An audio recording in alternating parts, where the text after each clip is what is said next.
नमस्कार, अपना एमपी देख रहे हैं आप। मैं हूं आपके साथ प्रशांत कठारे और बुलेटिन की शुरुआत बड़ी खबर के साथ करेंगे। इंदौर से बड़ी खबर है। टंटिया मामा के बलिदान दिवस पर आदिवासी सम्मेलन का आयोजन किया गया है इंदौर में। इंदौर के नेहरू स्टेडियम में कार्यक्रम का आयोजन हुआ है। सीएम आदिवासी सम्मेलन को संबोधित भी करेंगे। 10 जिलों से 1 लाख आदिवासी इसमें शिरकत करेंगे। सीएम टंटिया मामा की प्रतिमा का भी यहां पर अनावरण करने वाले हैं। भंवर कुआं चौराहे पर प्रतिमा का अनावरण करेंगे। तो टंटिया मामा के समाधि स्थल भी जाएंगे मुख्यमंत्री शिवराज सिंह चौहान। तो ये बड़ी खबर है इंदौर से। आपको बता दें, टंटिया मामा के बलिदान दिवस पर आदिवासी सम्मेलन का आयोजन किया गया है। इंदौर के नेहरू स्टेडियम में कार्यक्रम का आयोजन किया जा रहा है और मुख्यमंत्री शिवराज सिंह चौहान आदिवासी सम्मेलन को संबोधित भी करेंगे। और इंदौर से न्यूज 18 संवाददाता अरुण त्रिवेदी हमारे साथ इस वक्त जुड़े हैं। अरुण, क्या तैयारियां हैं इस सम्मेलन की और कब तक मुख्यमंत्री पहुंचेंगे, क्या और डिटेल?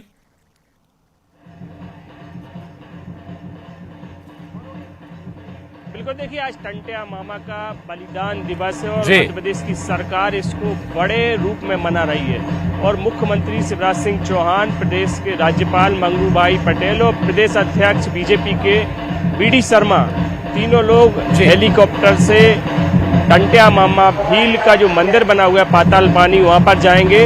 उनके मंदिर में वो पूजा अर्चना करेंगे और वहां पर जो उनकी प्रतिमा है उस पर वो माल्यार्पण करेंगे। और उसके बाद वो इंदौर पहुंचेंगे हेलीकॉप्टर से। वहां 10 से 15 मिनट का कार्यक्रम होगा। उसके बाद वो हेलीकॉप्टर से इंदौर पहुंचेंगे और इंदौर में जो भंवर कुआं चौराहा है, जिसका नाम बदलकर टंटिया मामा भील चौराहा रखा गया, उसका नाम, वहां पर टंटिया मामा भील की प्रतिमा लगाई गई है, उसका वो अनावरण करेंगे। उसके बाद तकरीबन 1:30 बजे वो नेहरू स्टेडियम में आएंगे, जहां वो आदिवासी सम्मेलन को संबोधित करेंगे।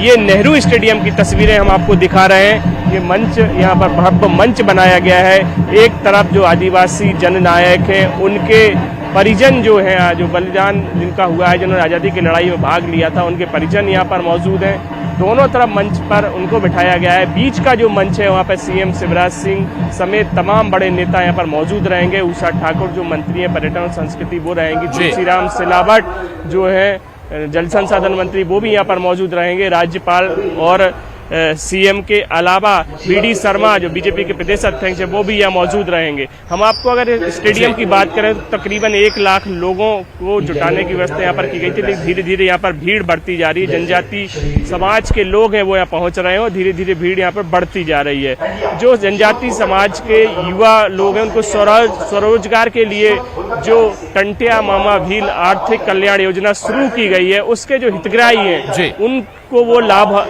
वितरित करेंगे सीएम शिवराज सिंह चौहान, और उनसे वो यहाँ पर संवाद भी करने वाले हैं। तो एक बड़ा कार्यक्रम इंदौर के नेहरू स्टेडियम में होने जा रहा है, जिसमें कुछ ही समय बाद सीएम शिवराज सिंह चौहान, राज्यपाल मंगू भाई पटेल, प्रदेश अध्यक्ष बीडी शर्मा, जल संसाधन मंत्री तुलसी सिलावट समेत तमाम बड़े नेता यहाँ पर पहुंचने वाले हैं। जी बिल्कुल, तो ये तस्वीरें भी दिख रही हैं और बता भी रहे हैं आप, लगभग 1 लाख लोगों को यहाँ पर जुटाया जा रहा है। 10 जिलों से भारी संख्या में आदिवासी यहाँ पर पहुँचने वाले हैं और कुछ ही देर में मुख्यमंत्री के अलावा राज्यपाल भी यहाँ पहुँचेंगे, प्रदेश बीजेपी अध्यक्ष भी यहाँ पर पहुँचेंगे। अरुण, और क्या तस्वीरें यहाँ से नजर आ रही हैं? चूंकि 10 जिलों से बताया जा रहा है आदिवासी समुदाय के लोग इकट्ठे हो रहे हैं। कुछ प्रस्तुतियों की व्यवस्था भी की गई है क्या? इससे जुड़े हुए आदिवासी समुदाय से जुड़े हुए कुछ और भी कुछ कार्यक्रम क्या यहाँ पर पेश किए जाएंगे इस मौके पर?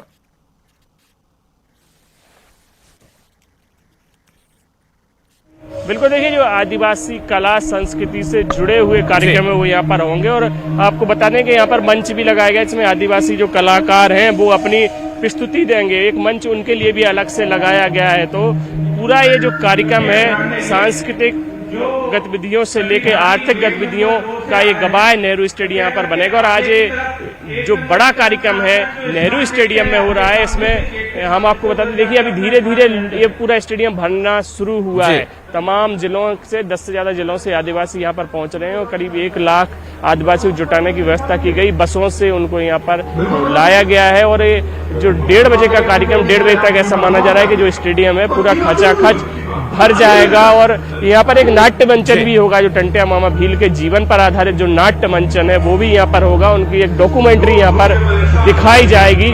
इसके अलावा मुख्यमंत्री जनजाति समाज के लिए कई घोषणाएं भी कर सकते हैं, उनके कल्याण की घोषणाएं भी कर सकते हैं। हो सकता है कि वो जो युवा है उनसे यहाँ पर संवाद भी करें। तो एक बड़ा कार्यक्रम मध्य प्रदेश सरकार का महत्वाकांक्षी कार्यक्रम है और ये कार्यक्रम जो है वो नेहरू स्टेडियम में इंदौर के होने जा रहा है और जिसकी तैयारी वो यहाँ पर है। इंतजार है तो सीएम के आने का और गणमान्य जो लोग हैं उनके आने का यहाँ पर इंतजार किया जा रहा है। जी बिल्कुल, नजर बनाए रखिएगा अरुण, आगे भी आपसे अपडेट लेते रहेंगे इस आयोजन से जुड़ी हुई। शुक्रिया आपका इस पूरी जानकारी के लिए, धन्यवाद। और इस वक्त बड़ी खबर दिल्ली से है। आपको बता दें कांग्रेस स्टीयरिंग कमेटी की बैठक खत्म हो गई है। 2 से 4 फरवरी तक महाधिवेशन होगा और इस पर जानकारी दे रहे हैं कांग्रेस के वरिष्ठ नेता जयराम रमेश। एक पेज के वक्तव्य में अंग्रेजी और हिंदी दोनों में आपको मिल गया होगा अब तक, आप इसमें देख सकते हैं। खरगे जी का भी ओपनिंग भाषण आपको दिया गया है और उसमें भी उन्होंने कई राजनीतिक मुद्दे उठाए हैं, सामाजिक मुद्दे उठाए हैं। कल मैं आपको विस्तार से जो अभी शीतकालीन सेशन शुरू होने वाला है 7 तारीख को, उसके बारे में मैंने आपको काफी विस्तार से ब्रीफिंग की है, उस पर मैं नहीं जाना चाहूंगा। तो वेणुगोपाल जी कुछ कहना चाहते हैं आपसे। I think we can read out English. The steering committee of the International Congress met today at 10 p.m. at 24 Akbar Road, New Delhi, with the Honorable Congress President Sri Mallikarjuna Kharge presiding. The committee unanimously resolved the 85th plenary session of the International Congress. कि भारतीय राष्ट्रीय कांग्रेस का 85वां plenary अधिवेशन रायपुर में होगा और फरवरी के दूसरे भाग में होगा। ये 3 दिन का अधिवेशन होगा, प्लीनरी अधिवेशन। जब कोई नया अध्यक्ष चुना जाता है या नियुक्त किए जाते हैं उसके बाद एक प्लीनरी सेशन होती है और ये हमारे पार्टी संविधान के मुताबिक है और ये 3 दिन का सेशन होगा। इसमें कई मुद्दों पर चर्चा होगी। राजनीतिक प्रस्ताव होगा, एक आर्थिक प्रस्ताव होगा, किसानों पर प्रस्ताव होगा, सामाजिक मुद्दों पर प्रस्ताव होगा और युवा चुनौती, जो आज युवा बेरोजगारी का भविष्य देख रहे हैं, उस संदर्भ में भी एक विशेष प्रस्ताव होगा। और ग्वालियर से बड़ी खबर है, बदमाश ने नाबालिग से छेड़खानी की है। घर के बाहर लड़की खेल रही थी और लड़की के शोर मचाने पर बदमाश भाग खड़ा हुआ। 2 दिसंबर की घटना का ये वीडियो सामने आया है। गोला मंदिर थाने में पुलिस ने शिकायत दर्ज की है। सीसीटीवी फुटेज से गुंडे की तलाश हो रही है। तो ये देखिए आप, ये तस्वीरें सामने आई हैं ग्वालियर से, जहां बदमाश ने नाबालिग से छेड़खानी की है और घर के बाहर दरअसल लड़की खेल रही थी। लड़की के शोर मचाने पर बदमाश भाग खड़ा हुआ।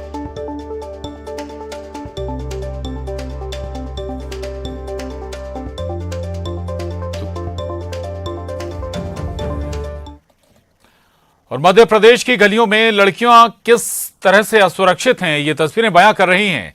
ग्वालियर में घर के बाहर खेल रही किशोरी से छेड़छाड़ होती है, तो वहीं इससे पहले टीकमगढ़ की एक गली में एक युवती से बाइक सवार बदमाश खुलेआम छेड़छाड़ करता है। तस्वीरें बताने के लिए काफी हैं कि किस तरह इन दिनों लड़कियां सुरक्षित महसूस कर रही हैं। टीकमगढ़ में तो न्यूज़ 18 की खबर के बाद बदमाश पर पुलिस ने एक्शन लेते हुए गिरफ्तार कर लिया। अब देखने की बात होगी कि कब तक ग्वालियर के केस में एक्शन होता है और मध्य प्रदेश की बेटियों को छेड़ने वाले ऐसे बदमाशों को सलाखों के पीछे पहुंचाया जाता है। और ग्वालियर के एसपी अगर खबर को देख रहे हैं, न्यूज़ 18 सवाल करता है कि कब ऐसे बदमाशों पर कार्रवाई होगी। तो ग्वालियर से यह नई तस्वीर सामने आई है, जहां एक नाबालिग से बदमाश छेड़खानी करता हुआ नजर आया है और शोर शराबे के बाद बदमाश वहां से भाग खड़ा हुआ। देखिए 2 तस्वीरें आपके टीवी स्क्रीन पर, पहली तस्वीर ग्वालियर की और दूसरी तस्वीर टीकमगढ़ की। न्यूज़ 18 ने टीकमगढ़ की खबर को प्रमुखता से उठाया था, जिसके बाद आरोपी के खिलाफ एक्शन भी हुआ, उसे गिरफ्तार भी कर लिया गया। अब बारी ग्वालियर मामले की है, जहां जो आरोपी है उस पर एक्शन की दरकार है। हालांकि वो चेहरे को छुपाए हुए है ताकि उसकी पहचान ना हो पाए, छेड़खानी करके भाग खड़ा होता है जो बदमाश है। ग्वालियर से यह तस्वीर सामने आई है। हालांकि सवाल जरूर खड़े हो रहे हैं कि आखिर कितनी सुरक्षित हैं बच्चियां।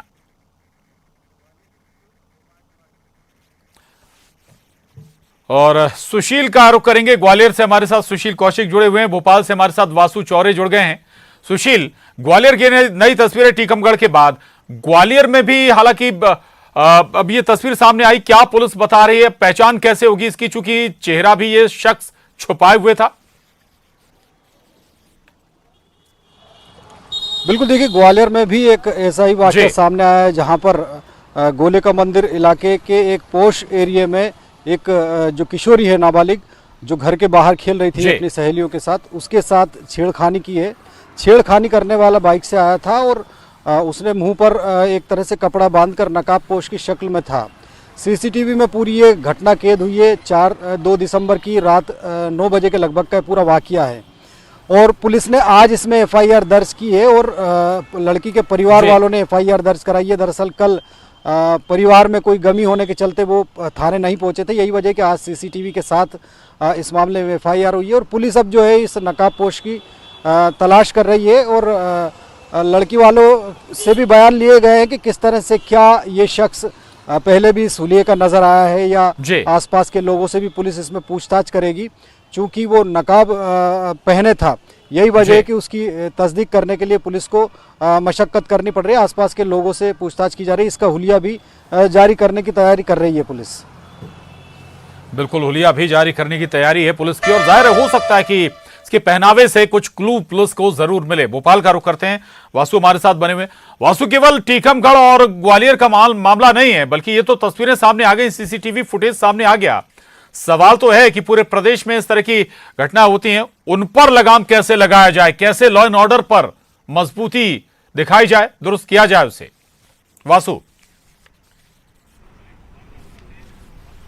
बिल्कुल प्रशांत, देखिए ना सिर्फ टीकमगढ़, ग्वालियर, भोपाल, बल्कि पूरे प्रदेश, पूरे देश का यही सूरत हाल है। सवाल वही खड़ा होता है कि लड़कियां कहां अपने आप को महफूज महसूस करें, कहां अपने आप को सुरक्षित महसूस करें। क्यों इन छेड़खानी करने वाले असामाजिक तत्वों पे ऐसा डंडा कानून का, प्रशासन का नहीं चलता कि इनका रूह कांप जाए। ऐसे ख्याल भी अगर इनके मन में आए, छेड़खानी करने के, बलात्कार जैसी घटनाओं को अंजाम देने के। कुछ युवतियां हमारे साथ हैं, स्टूडेंट्स हैं, रोजाना सड़कों पर निकलती हैं, रोजाना इन तमाम चीजों से दो चार होती हैं। इनसे हम बात कर लेते हैं। ये जो छेड़खानी की घटनाएं थमती नहीं है, लड़कियां कैसे अपने आप को महफूज महसूस कर सकती हैं, सुरक्षित महसूस कर सकती हैं? हमें अपनी हर चीज हमारे मम्मी पापा से शेयर करनी चाहिए। हमें खुद को स्ट्रांग बनाना चाहिए कि ताकि दूसरा हमें छेड़ ना पाए। ये आप मतलब अब जरूरी हो गया है कि बहुत ज्यादा कानून के भरोसे नहीं रहा जा सकता, हमें खुद भी आत्मनिर्भर बनना पड़ेगा। हमें सेल्फ डिपेंड होना चाहिए और हमारे स्कूल में इसके लिए कराटे वगैरह सिखाते हैं। ये देखिए प्रशांत, इस तरह की पहल होना शुरू हो गई, लेकिन जरूरी है कि ऐसी छेड़खानी करने वालों को, इस तरीके की वारदातों को अंजाम देने वालों पर सख्त कार्रवाई हो। जी, मैं तो ये चाहती हूँ कि जो भी यह करता है उसे तुरंत फांसी की सजा देनी चाहिए, जिससे कि वो उन लोगों में डर आए। और भी ज्यादा सख्ती की जरूरत महसूस होती है। और हाँ, मुझे लगता है प्रशासन को और ज्यादा सख्ती दिखानी चाहिए और तभी लोग डरेंगे और इन सब चीजों, मतलब ये चीजें करने से पहले 100 बार सोचेंगे। अगर प्रशासन इनमें थोड़ा सा और सख्त रहे तो प्रशासनिक सख्ती की बात प्रशांत यहाँ पर निकलकर सामने आ रही है। कुछ अक्सर ये देखा जाता है कि लड़कियों के साथ छेड़छाड़ होती है, भद्दे कमेंट्स किए जाते हैं। कैसे इन घटनाओं को देखते हैं? ऐसे लोगों के खिलाफ क्या एक्शन होना चाहिए?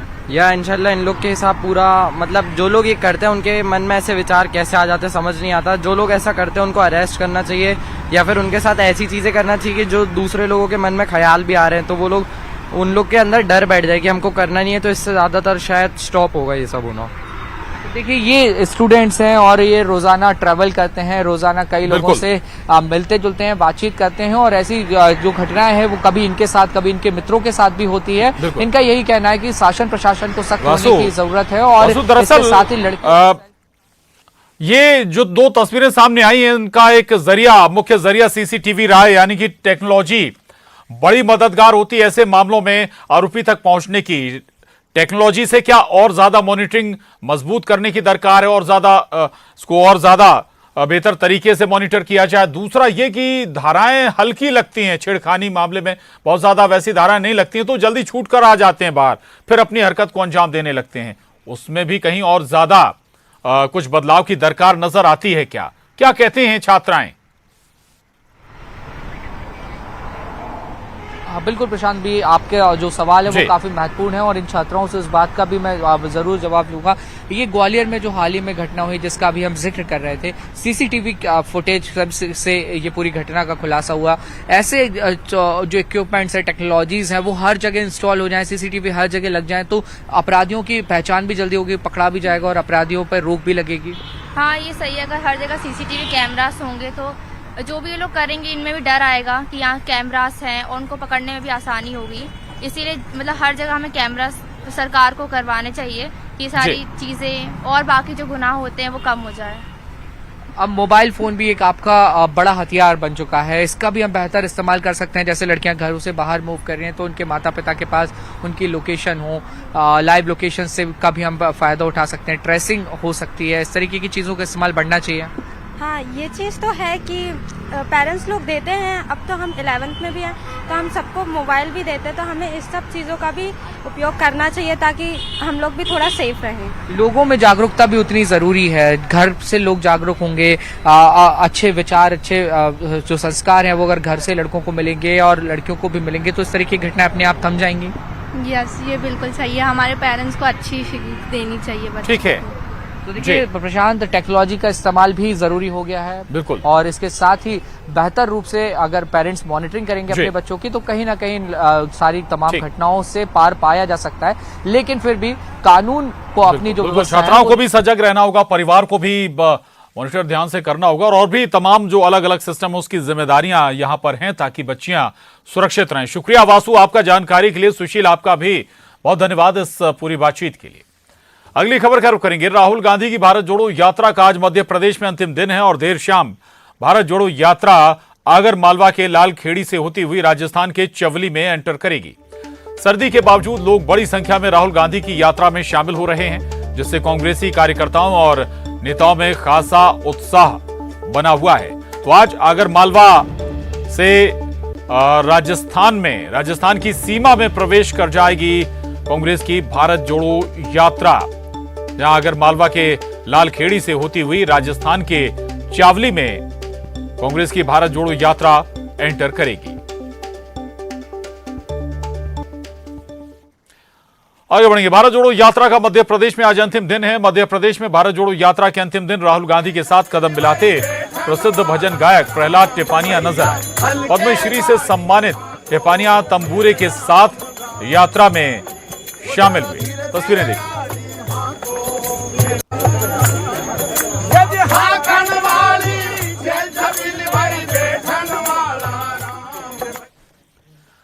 आगे बढ़ेंगे। राहुल गांधी के श्री राम वाले बयान पर कैबिनेट मंत्री विश्वास सारंग ने पलटवार किया। उन्होंने कहा कि कांग्रेस ने हमेशा बहुसंख्यक वर्ग का अपमान किया है। राहुल गांधी में अक्ल ही नहीं है, वो देवी देवताओं की तुलना महिला पुरुष से कर रहे हैं। उनकी सोच पर मुझे आश्चर्य होता है।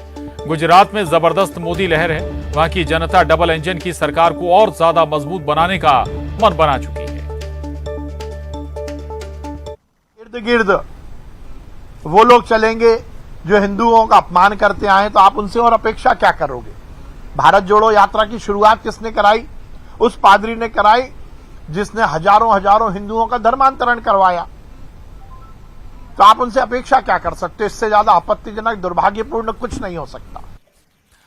खबर सागर से। सागर में बनहट जंगल में गौवंश के शवों के साथ 6 बछड़े बरामद हुए। मौके से पुलिस ने कुल्हाड़ी भी बरामद की है और आशंका जताई जा रही है कि कुल्हाड़ी से ही गौवंश की हत्या हुई है। पुलिस को बोरों में भरा हुआ प्रतिबंधित मांस भी मिला है। अब पुलिस ने अज्ञात आरोपियों के खिलाफ मामला दर्ज कर तलाश शुरू कर दी। पुलिस ने जेसीबी से गड्ढा खुदवाकर गौवंश के अवशेषों को मिट्टी में दबाया है।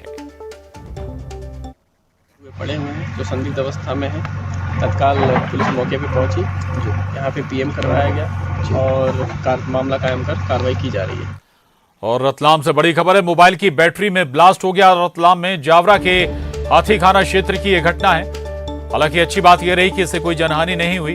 दुकानदार ने सूझबूझ से आग पर काबू पा लिया। घटना के समय दुकान में ग्राहक भी मौजूद थे। सीसीटीवी में ये पूरी घटना कैद हो गई है। तो ये देखिए आप सीसीटीवी फुटेज, कैसे अचानक मोबाइल में ब्लास्ट हो जाता है और अफरा तफरी का माहौल हो जाता है। ग्राहक भी वहां पर मौजूद था जब मोबाइल में यह ब्लास्ट होता है। सुधीर जैन हमारे साथ जुड़ गए हैं। सुधीर, क्या वजह रही इस ब्लास्ट की? बैटरी ब्लास्ट हो गई, उसके पीछे क्या कारण थे और कोई नुकसान तो नहीं हुआ? सुधीर, देखिए नुकसान बिल्कुल नहीं हुआ है इसमें। जो दुकानदार है उसने सूझबूझ का परिचय देते हुए तत्काल जैसे ब्लास्ट हुआ तो पीछे हट गया और तत्काल अपने पैरों से ही जो है आग बुझाने का उन्होंने काम किया, क्योंकि फायर फाइटर वहां पे मौजूद नहीं था, उनके पास में फायर एक्सटिंग्विशर जो होता है।